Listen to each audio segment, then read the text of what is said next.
Hey guys, I welcome you all to GSN law. हाल ही में प्रोटेक्टेड मरीन रिजर्व्स न्यूज में थे। आइए जानने की कोशिश करते हैं कि ये रिजर्व्स क्या होते हैं और अब ये न्यूज में क्यों हैं। अब देखिए, यूनाइटेड किंगडम की काफी सारी ओवरसीज टेरिटरी हैं। ऐसे ही फ्रांस और यूएस जैसी कंट्रीज के भी ओवरसीज टेरिटरी हैं। ऐसे ही यूके की एक टेरिटरी है ट्रिस्टान दा क्यूना। ये दुनिया का मोस्ट रिमोट ह्यूमन सेटलमेंट है और इसको हाल ही में fully protected marine reserve declare कर दिया गया इन द अटलांटिक ओशन, जिसका टोटल एरिया 6,87,000 स्क्वायर किलोमीटर है। अब देखिए, भारत के अगर हम लोग साउथ ईस्ट में चलते हैं तो हमको आसियान कंट्रीज मिलती हैं। इसके बाद ऑस्ट्रेलिया दिखाई देता है। ऑस्ट्रेलिया के बगल में अगर हम लोग चले जाएं तो ये रीजन पूरा खाली है, जिसको हम ओशिनिया भी कहते हैं। इसके बाद पड़ता है साउथ अमेरिका। अब ध्यान रखिएगा, ये जो पूरा रीजन है on the west of South America, ये पैसिफिक ओशन है, particularly speaking South Pacific Ocean है। जबकि साउथ अमेरिका के ईस्ट साइड में हमको साउथ अटलांटिक ओशन दिखाई देता है और अफ्रीका और साउथ अमेरिका के बीच में हमको एक बहुत ही छोटा सा आइलैंड दिखाई देता है जो कि यूके के अंडर में है।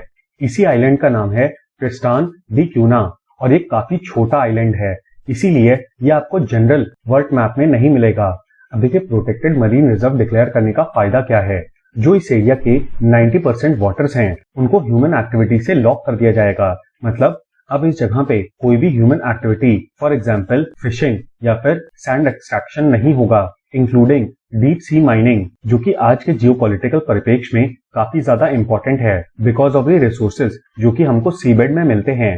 ट्रिस्टान डी क्यूना की बात करें तो यहाँ पर 300 से भी कम लोग रहते हैं and it is a chain of islands जो कि यूके की राजधानी लंदन से लगभग 6,000 माइल्स अवे है। और बायोडाइवर्सिटी के परिप्रेक्ष्य में बात करें तो this region is one of the most biodiverse regions in the world. अब देखिए, जहां पर भी एक से ज्यादा आइलैंड होते हैं उस रीजन को कलेक्टिवली हम आर्कीपेलगो कहते हैं and same is the case with Tristan da Cunha. और बायोडाइवर्सिटी की बात करें तो यहाँ पर काफी सारे सी बर्ड्स और बहुत ही यूनिक लैंड बर्ड्स पाए जाते हैं, कंसिडरिंग कि इस एरिया के आसपास कोई भी मेजर कॉन्टिनेंट नहीं है। अब देखिए, यूके की royal society for protection of birds के हिसाब से गैलापागोस आइलैंड में जो फिंचेस पाए जाते हैं उन्हीं की तरह ये बर्ड्स हैं। मैं आपको बता दूं कि गैलापागोस आइलैंड ये साउथ अमेरिका के वेस्टर्न कोस्ट पे स्थित है and it comes under the jurisdiction of Ecuador, जो कि साउथ अमेरिका की एक कंट्री है।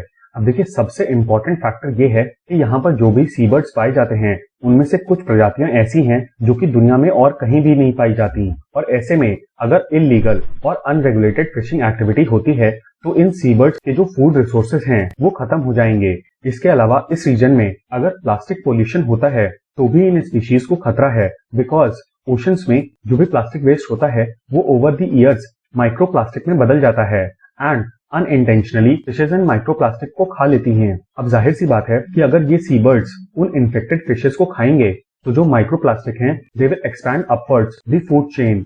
इसके अलावा क्लाइमेट चेंज की वजह से जो पूरी दुनिया का सी लेवल है वो भी बढ़ रहा है। अब ऐसी थ्रेट्स हम लोग मालदीव्स के बारे में पढ़ते हैं कि आने वाले समय में मालदीव्स पूरी तरीके से सबमर्ज हो जाएगा।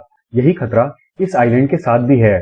इसके अलावा नेशनल ज्योग्राफिक के रिपोर्ट के हिसाब से इस एरिया से जो भी शिप्स गुजरती हैं they kill over 2 million birds per year. और इस आइलैंड पे अभी तक 5 एंडेंजर्ड और 5 क्रिटिकली एंडेंजर्ड स्पीशीज को आइडेंटिफाई किया जा चुका है। अब देखिए, एक वर्ल्ड हेरिटेज साइट है गोग और एक है इनएक्सेसिबल आइलैंड। आप अगर इस वीडियो को रिवाइंड करेंगे तो मैप में जहां पर हमने ट्रिस्टन आइलैंड को देखा था उसी के पास एक इनएक्सेसिबल आइलैंड भी था and these two are also very important sites for sea birds. जब हम कहते हैं कि Tristan da Cunha one of the most remote islands हैं इन दी वर्ल्ड, तो उसका अंदाजा आप इसी चीज से लगा सकते हैं कि अपोलो 11 को जितना टाइम मून पे पहुंचने पे लगा था उससे ज्यादा टाइम केप टाउन, जो कि साउथ अफ्रीका में स्थित है, वहां से ट्रिस्टान आइलैंड पे जाने पे लगेगा। मैं आपको बता दूं कि ट्रिस्टान के सबसे करीब केप टाउन ही है, विच इज ऑलमोस्ट 2000 किलोमीटर्स। अब देखिए, इंटरनेशनल सी लॉज में एक टर्म डिफाइंड है नो टेक जोन, मतलब ऐसा एरिया जिसके ऊपर किसी भी देश का जुरिसडिक्शन ना हो। अब ब्रिटिश एम्पायर के कोलैप्स के बाद जो बड़ी बड़ी कंट्रीज थी वो तो इंडिपेंडेंट हो गई, बट मेनली जो रिमोट आइलैंड्स थे वो यूके के जुरिसडिक्शन में ही रहे। ऐसे में यूके ने हाल ही में ब्लू बेल्ट प्रोग्राम लॉन्च किया है जहां पर मरीन रिसोर्सेज को बचाने के लिए एफर्ट्स किए जाएंगे और यहाँ पर फिशिंग, माइनिंग और कोई भी ह्यूमन एक्टिविटी नहीं अलाउड होगी। यहाँ पर पाई जाने वाली इंपॉर्टेंट स्पीशीज की बात करें तो यहाँ पर 7 gill sharks, yellow nose albatross और रॉक हॉपर पेंगुइन पाई जाती हैं। ये पूरा एरिया लगभग 7 लाख स्क्वायर किलोमीटर का मरीन प्रोटेक्टेड जोन होगा। अब जाहिर सी बात है कि इसके लिए कुछ फंडिंग की जरूरत होगी। तो देखिए, जो ब्लू बेल्ट प्रोग्राम है बाय द यूनाइटेड किंगडम, इसके तहत 27 मिलियन पाउंड्स इस प्रोजेक्ट को डेडिकेट किए जाएंगे over a period of 5 years for marine conservation. अब देखिए, ये जो मरीन प्रोटेक्टेड जोन्स हैं, ये जो फॉरेस्ट का क्लासिफिकेशन है under our wildlife protection act, उसके जैसा है, बिकॉज यहाँ पर परमिटेड और नॉन परमिटेड एक्टिविटीज डिटरमाइन की जाती हैं और इनका ऑब्जेक्टिव स्पीशीज को प्रोटेक्ट करना है, स्पेशली इन एरियाज जहाँ पर बायोडाइवर्सिटी काफी ज्यादा हो। अब देखिए, नेशनल ज्योग्राफिक सोसाइटी के कैंपेन के हिसाब से वर्ल्ड के लगभग 30% ओशंस को प्रोटेक्ट करना होगा in order to provide ample fish stocks to the population around the world.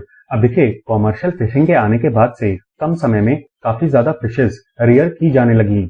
अब देखिए, सारे नेचुरल रिसोर्सेज की तरह यहाँ पर भी इसका इफेक्ट ये हुआ कि इकोनॉमी में फिशेस की सप्लाई काफी ज्यादा बढ़ गई और प्राइसेस जो थे वो डाउन हो गए, जबकि सप्लाई ऊपर थी। दूसरी तरफ जो नेचर की सप्लाई है रिगार्डिंग फिशेस, उसको कॉमर्शियल फिशिंग की सप्लाई ने सरपास कर दिया। दूसरी तरफ जो भी ज्यादा फूड रिसोर्सेज हैं उनको ह्यूमंस वेस्ट करते हैं, इंक्लूडिंग फिशेस। और ग्लोबल वार्मिंग की वजह से हमने जो बायोडाइवर्स एरियाज थे, एग्जाम्पल ग्रेट बैरियर रीफ, वहां पर ब्लीचिंग कर दी।